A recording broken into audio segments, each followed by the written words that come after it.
बिस्मिल्लाहिर्रहमानिर्रहीम। आज़ाद डिजिटल के साथ मैं हूं फैयाज़ुल हसन चौहान। आज हम बुनियादी तौर पे दो इश्यूज़ के ऊपर बात करेंगे।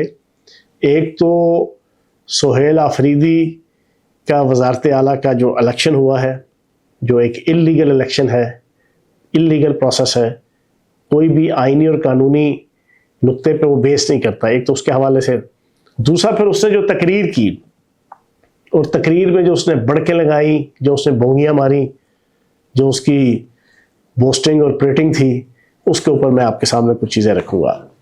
सबसे पहले तो जो ये इलेक्शन हुआ है, आपको अगर याद हो आज़ाद डिजिटल के नाजरीन को कि 2022 के अंदर उमर सरफराज चीमा इनके गवर्नर होते थे, जो आजकल सजा याफ्ता हैं। उनको कैदी नंबर 420 ने इंस्ट्रक्शन दी कि आपने उस्मान बुज़दार साहब का इस्तीफ़ा कबूल नहीं करना, एक लीगल तरीके से दिया हुआ इस्तीफ़ा। और उस वक्त जनाब यही आपके यूथिये थे जिन्होंने जनाब बड़के मारी थी। क्या ज़बरदस्त स्ट्रोक खेला है जनाब उमर सरफराज चीमा ने उस्मान बुज़दार साहब का इस्तीफ़ा नामंजूर करके, और कहा कि आइन के आर्टिकल 130 के सब सेक्शन 8 के तहत जनाब ये कबूल नहीं किया गया, क्योंकि उसके मुताबिक गवर्नर जो है वो हर किस्म की तशफ़ी करने के बाद, हर किस्म की तसल्ली करने के बाद हैंड रिटन इस्तीफ़ा जब तक वज़ारत आला से वज़ीर आला और वज़ीर आज़म ना दे, तो उस वक्त तक सदर और गवर्नर वो उस रिज़ाइन को एक्सेप्ट नहीं करते। ये आइन का एक हिस्सा है। अब पहली चीज़ ये है कि इन्होंने जो रिज़ाइन फर्स्ट टाइम दिया अली अमीन गंडापुर ने, वो कंप्यूटर से निकला हुआ था, उसमें इन्होंने जस्ट साइन अपने किए हुए थे। ये एक इल्लीगल जनाब प्रोसेस था, क्योंकि आइन के अंदर लिखा है कि हैंड रिटन रिज़ाइन वज़ीर आला और वज़ीर आज़म देंगे तो प्रेसिडेंट और गवर्नर उसको एक्सेप्ट करेंगे, और एक्सेप्ट करने से पहले सारी प्री रिक्विजिट्स पूरी करेंगे। प्री रिक्विजिट्स में ये कंफर्म करना कि ये हैंड राइटिंग इनकी अपनी है, इन्होंने अपनी मर्जी से, मन तमन्ना से, अपनी ख्वाहिश से, अपनी डिटर्मिनेशन से ये रिज़ाइन दिया है कि कोई गन पॉइंट के ऊपर कोई ज़बरदस्ती, कोई मजबूर करके, कोई ब्लैकमेल करके इनसे जो है वो रिज़ाइन लिया गया है। ये सारी चीज़ें कंफर्म करने के बाद गवर्नर और प्रेसिडेंट उसको एक्सेप्ट करेंगे।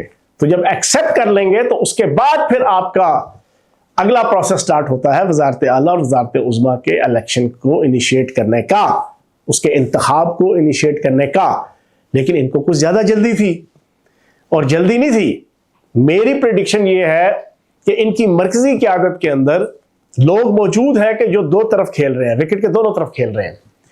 उन्होंने बानी तहरीक इंसाफ कैदी नंबर 420 की और बाकी दाएं बाएं पीटीआई की लीडरशिप को कहा कि फटोफटी तो छिक दो जनाब, और इंतखाब करवा दो वज़ारत आला का। एस्टेब्लिशमेंट, रियासत, हुकूमत किसी किस्म की कोई बर्डन और जनाब आपका बैरियर और ऑब्स्टिकल क्रिएट ना कर सके, कोई रुकावट क्रिएट ना कर सके।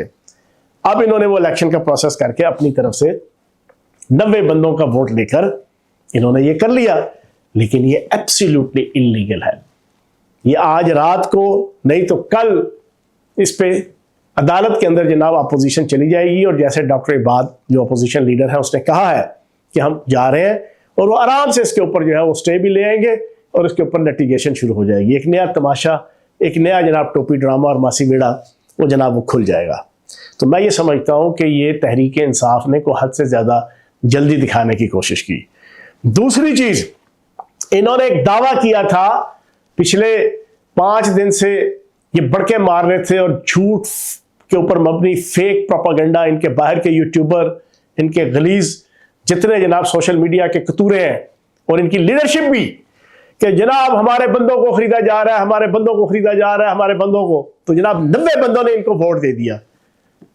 तो इनका ये दावा भी झूठ साबित हो गया कि ये झूठा प्रोपागेंडा कर रहे थे जस्ट एस्टेब्लिशमेंट को, रियासत को और वफाकी हुकूमत को बदनाम करने के लिए। आपके 90 बंदों ने तो दे दिया, तो इसका मतलब है आप झूठे थे, आप फ्रॉडिये थे।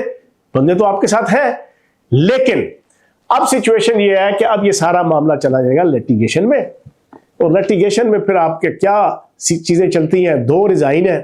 एक रिज़ाइन जनाब आपका वो कंप्यूटर से निकला हुआ है जो इलीगल है, दूसरा रिजाइन वो मुसद्दक अब्बासी साहब, ब्रिगेडियर मुसद्दक, वो हाथ का लिखा हुआ जमा करा के आए गवर्नर हाउस में, वो उसकी रेक्टिफिकेशन वेरिफिकेशन होना बड़ा ज़रूरी है कि उन्होंने अपने हाथ से, अली अमीन गंडापुर ने लिखा है कि ब्रिगेडियर मुसद्दक अब्बासी साहब अपने हथों लिख के तो जनाब ज़बरदस्ती साइन करवा के, तो ये पूरी की पूरी वेरिफिकेशन ज़रूरी है। ये मज़ीद तमाशा अगले 2, 4, 6, 10 दिन या पता नहीं कितने दिन और चलेगा, ये आप देखेंगे। पहली तो जनाब ये इशू था। दूसरा इशू सुहेल आफरीदी साहब का तकरीर है। तकरीर की बड़ी बड़के मारी, बड़ी बोस्टिंग परेटिंग, बड़के, इनडायरेक्ट गालियां, बुरा भला। उन्होंने कहा जी, और वैसे भी वो पिछले 3 दिन से ये कह रहे हैं जी मुझे कोई तरक्की और तामीर और तरक्की KPK की से कोई गर्ज नहीं है, कोई सड़कों से, कोई नालियों से, कोई गलियों से, कोई अस्पतालों से, कोई ज़राअत से, कोई तजारत से, कोई तामीर और तरक्की से, कोई रोज़गार से, मुझे कोई लेना देना नहीं है। खसमन उठाए ये सारी चीज़ें। मैं आया हूँ रियासत को नाको चने चुबाने के लिए और अपने लीडर बानी तहरीक इंसाफ कैदी नंबर 420 को छुड़ाने के लिए। तो जनाब बात बड़ी क्लियर कर दी उन्होंने कहा नहीं, बाढ़ में जाए सारी दुनिया, रियासत जाए तेल लेने, KPK की आवाम जाए तेल लेने, सारे जाए, मैं तो इस मकसद के लिए आया हूं।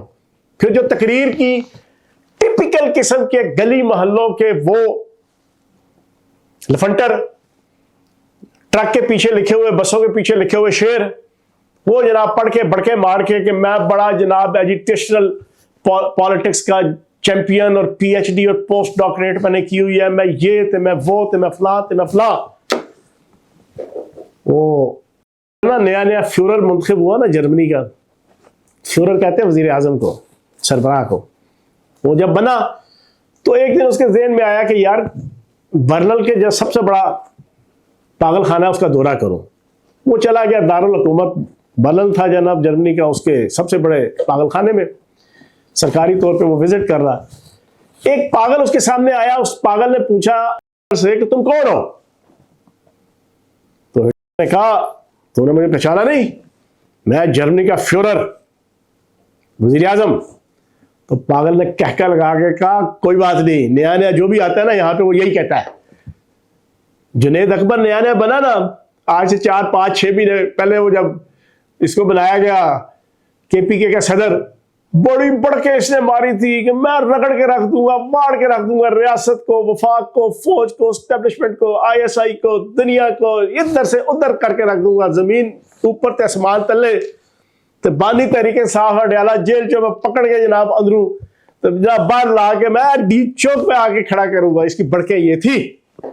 मैंने उस वक्त भी आजाद डिजिटल के पॉडकास्ट में यही वाला हकीकी लतीफ़ा सुनाया था, रियल लतीफ़ा, हिटलर वाला। तो ये भी उन जो बन गया ना, जो बड़के मार रहे हैं, तो जनाब इनको भी दाल आटे का भाव पता चल जाएगा चंद दिनों में ही। रियासत होती है। इन्होंने कहा जी आप ऑपरेशन नहीं करने देंगे, तो ये बहुत बड़ा ड्रामा है। ऑपरेशन के हवाले से पूरी कौम सुन ले। KPK की मौजूदा हुकूमत, उसकी रेजोल्यूशन पाकिस्तान के आइन के आर्टिकल 245 के तहत उनकी डिमांड के ऊपर इस वक्त पाक फौज तमाम ऑपरेशन कर रही है। ये पूरी कौम को, पूरी दुनिया को बेवकूफ और बुद्धू बनाने लगे हुए हैं कि हमारी मर्जी और हमारी मंशा, हमारी मन तमन्ना के बरखिलाफ यहां पर ऑपरेशन हो रहा है। तुम लोगों की डिमांड के ऊपर आईनी और कानूनी तौर पर आइन के आर्टिकल 245 के तहत के सारा कुछ हो रहा है। तो जनाब सीधा सा तरीका है, आप आइन के आर्टिकल 245 के तहत विड्रॉ कर जाए, सूबाई हुकूमत विड्रॉ कर जाए कि हमें फौज की जरूरत नहीं है। हमें KPK के इंटरनल इश्यूज पे जो आवाम को थ्रेट है, जो सूबे को थ्रेट है, हमें नहीं चाहिए। हम पुलिस के जरिए से, इंतजामिया के जरिए से सारे मामला चला लेंगे। वेल एंड गुड, जबरदस्त, ये आप कर ले। लोगों को बेवकूफ तो ना बनाओ ना यार, लोगों को बुद्धू तो ना बनाओ। ना रियासत के माथे पे बुद्धू लिखा हुआ है, ना पाकिस्तान की 25 करोड़ आवाम के माथे पे बुद्धू लिखा हुआ है, ना पाकिस्तान के बाशऊर, बाखबर, अरबाब बस्तो कुशाद और मीडिया और पॉलिटिक्स के ऊपर नजर रखने वाले लोगों के माथे पे बुद्धू लिखा हुआ है। ये आपने सूबाई हुकूमत ने, PTI की सूबाई हुकूमत ने आइन के आर्टिकल 245 के तहत इनको कॉल किया हुआ है, फौज को और फोर्सेस को। आप आइन के आर्टिकल 245 के तहत विड्रॉ कर जाए। आप विड्रॉ करेंगे तो क्या आप सूबा चला सकते हैं? अभी भी सूबे के अंदर लॉलेसनेस की आला और अरफा मिसालें कायम हुई है। आधे से ज्यादा सूबा के अंदर कोई अमन और अमान और रिट नहीं है। तालिबान जनाब घुसे हुए हैं, इनकी अपनी हुकूमत, इनके MNA MPA, इनके वजीर मशीर, इनके कैदी नंबर 420 की मर्जी और मंशा के ऊपर आवाम की जान माल इज्जत सब कुछ दांव पे लगी हुई है। तो क्या फौज विड्रॉ कर गई तो क्या ये चला लेंगे ये सूबा? मेरी KPK की आवाम से ये सवाल है और पाकिस्तान की आवाम से भी ये सवाल है। लेकिन मैं ये समझता हूं कि तरीका एक ही है, तो ये भड़के मारना छोड़ दो। बाकी जो आइन और कानून के मुताबिक रियासत, एस्टेब्लिशमेंट, पाक फौज अपनी जानें कुर्बान करके शहादतें देकर KPK की आवाम की जो 3-3.25 करोड़ आवाम है, 4 करोड़, उनकी अगर जान माल इज्जत को बचा रही है तो वो अपनी जिम्मेदारियां पूरी कर रही है। अगर आप नहीं चाहते, आप आर्टिकल 245 के तहत विड्रॉ कर जाए। मैं ये समझता हूं कि वक्ती तौर पे पाकिस्तान को एक बड़ा धचका लगेगा। पाकिस्तान की यहां से फोर्सेस निकले, शिमाली वजीरिस्तान, जनूबी वजीरिस्तान, खैबर, जनाब जिला खैबर, दीर, चित्राल, पेशावर, चारसदा, सब से निकल जाए, जाके सरहदों पर जाके खड़े हो जाए, वहां अपनी ड्यूटी दें। 6 महीने के अंदर अगर पूरा KPK तालिबान के हाथों में ना हुआ और इनका हर साहिब एक हैसियत बंदा मंथली और भुत्ते ना दे रहा होगा, हर ताजर, हर मिलियनर, बिलियनर, हल्का के आम दुकानदार भी, उसको अगर पर्चियां आना शुरू ना हुई, इनकी जान माल और इज्जत के इनको लाले ना पड़ गए जनाब इन KPK की 4 करोड़ आवाम को, तो आप मुझे कहिएगा। लेकिन उस वक्त बड़ी देर हो जाएगी। तो मैं नहीं समझता कि रियासत इन लवंदों, इन टीन एजर, सियासत के टीन एजरों के हाथ में देकर एक इंतहाई इंपॉर्टेंट जियो स्ट्रेटेजिक पोजीशन, जिसकी इंतहाई इंपॉर्टेंट है, जिस सूबे की रियासत दे के अपनी आंखें बंद कर सकती है। तो वक्त गुजरेगा, साथ साथ पता चल जाएगा। और इंशाअल्लाह पाकिस्तान की आवाम और पाकिस्तान के हुकूमत और पाकिस्तान की एस्टेब्लिशमेंट और पाक फौज एक पेज के ऊपर खड़े हैं कि हमने पाकिस्तान को बचाना है, पाकिस्तान की 25 करोड़ आवाम की जान माल इज्जत का तहफ़्फ़ुज़ करना है। और ख़ुसूसन इस वक्त कि जब इंडिया ऑपरेशन सिंदूर की नाकामी के बाद इन तालिबानों को इस्तेमाल करके ऑपरेशन तंदूर शुरू करके अपना मुंह काला कर बैठी है पिछले 6-7-8 दिनों से, और पाकिस्तान की फौज और पाकिस्तान की हुकूमत ये तय कर बैठी है कि हमने 0.00000% भी जनाब स्पेयर नहीं करना इंडिया को और अफगानिस्तान को। Enough is enough.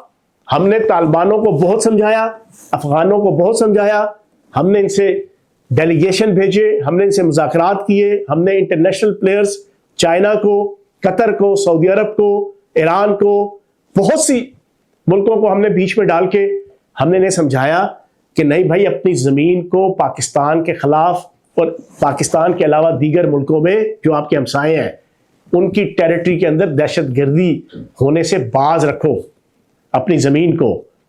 लेकिन ये बाज नहीं आए, और ख़ुसूसन पाकिस्तान के हवाले से, और फिर मुंह उठा के चले गए इंडिया, और वहां पर बैठ के अमीर खान मुत्तकी, और बैठा भी कहां पे, ये भी आज एक इंकशाफ सुन लें। इंडियन हिंदुत्व के अलमबरदार मोदी सरकार ने कितना जबरदस्त इनसे बदला लिया। आपको याद है शहाबुद्दीन गौरी अफगानिस्तान से आया, सुल्तान महमूद गजनवी अफगानिस्तान से आया, ये जितने आपके अलाउद्दीन खिलजी उधर से आया, जितने पिछले 700-800 सालों में मुसलमान फाते आए सारे अफगानिस्तान से आते थे।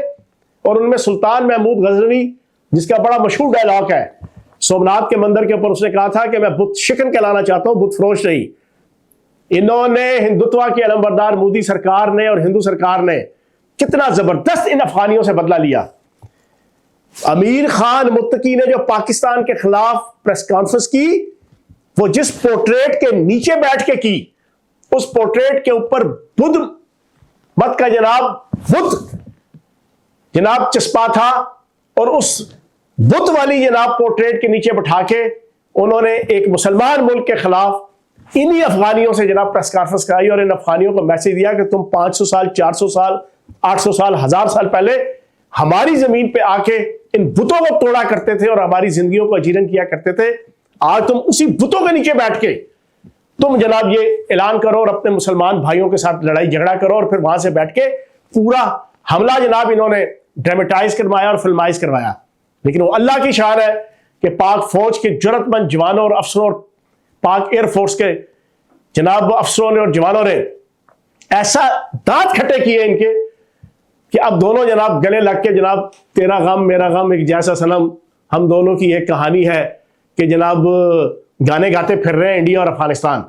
तो जनाब मैं ये समझता हूं कि इस वक्त पाकिस्तान की इस्टेब्लिशमेंट और पाकिस्तान की हुकूमत और पाक फौज तय कर चुकी है कि एक पाकिस्तानी का खून 1 लाख नहीं 1 करोड़ हिंदुस्तानी और अफगानियों से कीमती है और इंशाल्लाह वो उसकी हिफाजत करेंगे।